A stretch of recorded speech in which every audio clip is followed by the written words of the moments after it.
Horry County's WalkAmerica took another stride when this morning's guest got involved. Who is he? You'll meet him coming up next on Carolina People.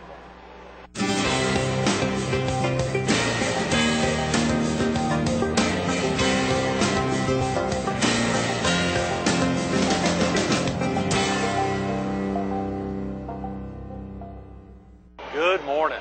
Welcome to WalkAmerica Week on Carolina People.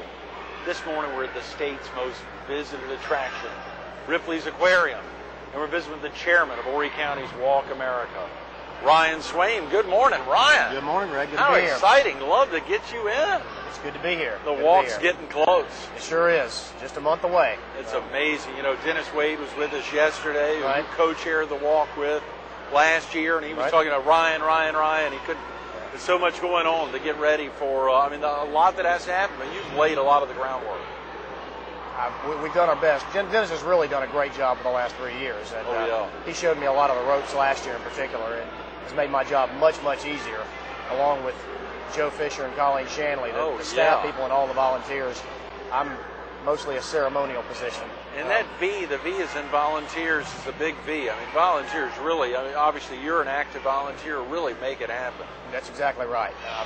The number of volunteers we have for this walk is just staggering. Last year, I believe we had just over 1,000 people actually walk. Wow. And there were well over 100 volunteers actually present to help set things up beforehand, take things down afterwards, prepare food, bring food, everything else. It's a very large undertaking. You have to put so much together, and of course, as you say, and as Dennis talked about yesterday, the day of is really, and Colleen talked about this on Monday, the day of is really a celebration day. That's exactly right. Most of the work has been done by that point, and with a lot of fundraisers and a lot of large events like this, you have really a lot of work to do on that day. Well, with the WalkAmerica, it's a little bit different. It's really a celebration of all the work that's already been done. Right. 2 days prior to the walk, Joe will host the bank day at Wachovia on the corner of Oak and 21st. Good. And that's the date that all the teams will bring in the monies they've collected. And there will be several more dollars collected after that day, but that's the day that we really get a good idea of how well we've done that year. And by the time the walk rolls around, it's really just a time to get together and celebrate all the work we've done and all the help that we've been able to give the babies in the state. Can folks still bring money the day of the walk? Absolutely. Okay. And there will be plenty of people willing to take it. Good. Yeah. Absolutely. And hopefully, and I guess years in past, you've had lots of people who come out that day who don't have a big team or have a small family team. Obviously, tonight is the team captain's rally. That's right. Here at Ripley's, part of the thrill of being here this week. And so a lot of those people know that bank day is the day they turn their money in, but a whole lot of folks don't. That's right. And it's the first time that I did a walk 2 years ago, I was amazed at how much planning and preparation goes into it. I was always under the impression that it was basically you raise funds. When I was a kid, of course, everyone had the little cards that you filled the dimes into. You walked around with your mom on a Saturday, and then you'd turn the money in at the end of the week. Right. And I was under the impression that basically that's what we did. Well, March of Dimes walk season is much different. And it all starts back in January. And January 30th at the Hard Rock Cafe, one of our sponsors, we had our kickoff. Yeah. It was attended by over 150 people. We had all of our ambassador babies there who shared their stories. And we were able to really bring a lot of team members together with other team members to share different fundraising ideas, what different people are doing, and let them meet a lot of the sponsors, let them meet the ambassador babies, hear their stories, and really get a good idea of why they were actually raising the money. About 2 weeks, I have to check my cheat sheet, about 2 weeks ago on February 27th, actually about a month ago, we had a team captain's appreciation luncheon, and that was sponsored by Outback Steakhouse. Great. Again, Outback is a restaurant that's not open for lunch. They opened up just for us that day. Wow. Really rolled out the red carpet, let us tell all of our team captains how much we appreciated them. We were able to hand out some additional materials to help these team captains raise money with their teams. And then the culmination before the walk is going to be tonight, and that is the team captains rally. Yes. The main purpose of the rally is really to let all the team captains know the final logistics for the walk. Exactly when to meet to turn in your money on bank day. Exactly where to meet at the college. We'll go over the walk route. We'll go over a few of the program that day, everything that will go on, so that when they get there, it won't be a surprise to them. They'll know how to do it. Because the team captains are really the backbone of the organization. That's tremendous. And team captains are surely pushing it through. But as you said, I mean, teams can be as small as just a couple of folks. It could be you and your wife and your daughter, Delaney. You all could be making a team. That's exactly right. And there are a number of teams that are just one person. Right. We'll have a few of them. In fact, one of the most successful single-person teams in the state is right here in our area. Is that right? In addition, the #1 school in our state is Forest Brook Elementary. And I believe you had Linda Puckett on earlier this week. With us on if I'm not Tuesday. mistaken. Yes, That's right. yes.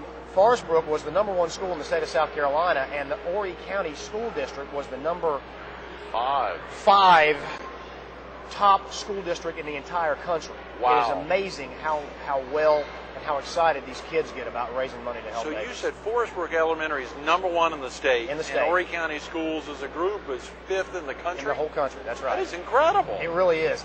And it really goes, Joe Fisher and I, the executive director, attended I'll call it a pep rally, for lack of a better word, at Forest Brook Elementary a few weeks ago. Yeah. And to see the level of excitement that the administration has instilled in those kids was just amazing. Oh, yeah. You know, I've got a 3-year-old, so her level of attention span is not exactly up there yet. Right. To see kindergartners through 6th graders absolutely hang on every word that Joe had to offer, and to really cheer and get excited about what Linda was doing is just nothing short of amazing. The kids are really into it? I mean, they can stay focused? Unbelievable. I made the mistake of mentioning to them that Socastee Elementary said they were going to do a better job, and you should have heard them. I thought I was going to get booed off the stage. They really have. They've turned it into a competition with all the other schools. Oh, yeah. And they do a great job. Socastee, I think, was #2 last year. Right. And they really do a fantastic all job. Those schools, the PD Elementary took off. They did gangbuster numbers. And, of course, within the area, a lot of schools are finding lots of creative ways to make it happen. I know Linda talked about yesterday was their Forest Brook Walk. The culmination for them is March 29th, where they do everything to make that happen. That's and exactly of course, right. They have their own walk. $30,000 goal. That's exactly right. And last year they raised a little over $25,000, I believe. Wow. And when you look at it, this is not a school of high school kids. This is a school of elementary school children who have gone out and raised $25,000. Now that's pretty staggering. Wow. Yeah, and this year, like I said, they're shooting for $30,000, and I've got a pretty good indication they're going to do it. Yesterday was the day. They really made it happen. If a viewer needs to get off to work now, Ryan, or get family off to school, what's the best way for someone to who can they contact to learn more about WalkAmerica on April 28th? Well, the best way is to contact Joe Fisher or Colleen Shanley. Okay. You can reach them at the March of Dimes local office in Conway at 488-3463. Okay. Joe is one of the most committed volunteers you will ever meet. You know that as well as I do. Right, yes. If you get Joe in the door, Joe will absolutely close the deal. She'll make it happen. She absolutely believes in what she's doing, and she knows how much the March of Dimes has done for babies in the state. Yeah. And she can get you any information that you need. Yeah. Colleen, the assistant director over there, does a phenomenal job too. Amazing. And both of them are as knowledgeable in all the logistics and everything else as we can. Colleen was with us on Monday talking about the walks in Loris on April 21st and in Dillon on April 28th and over in Lake City on May 5th. She's pounding out all these PD area walks. Right. Of course, Joe Fisher's got a walk on April 21st down in Georgetown. But the big thrill for us, and part of the reason Ripley's is hosting Team Captains Rally tonight, is that the Horry County Walk is on April 28th. As you said, Joe not only is an executive director and actually works for the March of Dimes, she's also a volunteer. She really is, and I'll tell you this, Greg, if every employee in this country worked as hard for their company as Joe does for the March of Dimes, it would be an amazing situation. It really would. She really is phenomenal. And not only Joe, her amazing husband Sterling, who truly is a volunteer par excellence. Yeah. He sure is, and I guess by this time, a lot of people know that this is Joe's last year for the March of Dimes. She will be retiring on March 31st. She has a son who's in the Army and is currently stationed in Germany, and he will be deployed to Iraq at some point in the early summer. He sure will. And she is looking forward to retirement. Yeah, so May 31st is her last day, right? That's correct. May 31st is her last day after this year's walk is over. So next year we'll be looking for a new executive director. Wow, I don't know how you could fill those shoes, but of course Colleen Shanley is such a superstar. They'll find some way to make it happen. I think Colleen talked about putting 1,000 miles a week on her car. She sure does. This time of year is a very busy time for she and Joe both. It's amazing. Ryan, about yourself, are you originally from the area? I am. My father moved here, I believe, in 1957. Wow. And his father owned a motel on Ocean Boulevard. And Dad lived here since he was about 12 years old. Right. I was not born here. When I was born, actually, my father was in Vietnam. My mother was living with her parents at Andrews Air Force Base in Maryland, but we moved back here shortly thereafter. My mother and father actually met at Myrtle Beach High School. Is that right? In 1963, they sure did. How exciting. They sure did. What a great connection. Did you go to Myrtle Beach High as well? I didn't. I went to Sockasty. Oh, God. I grew up on the south end. Nothing wrong with that, but of course the excitement there of your parents having attended.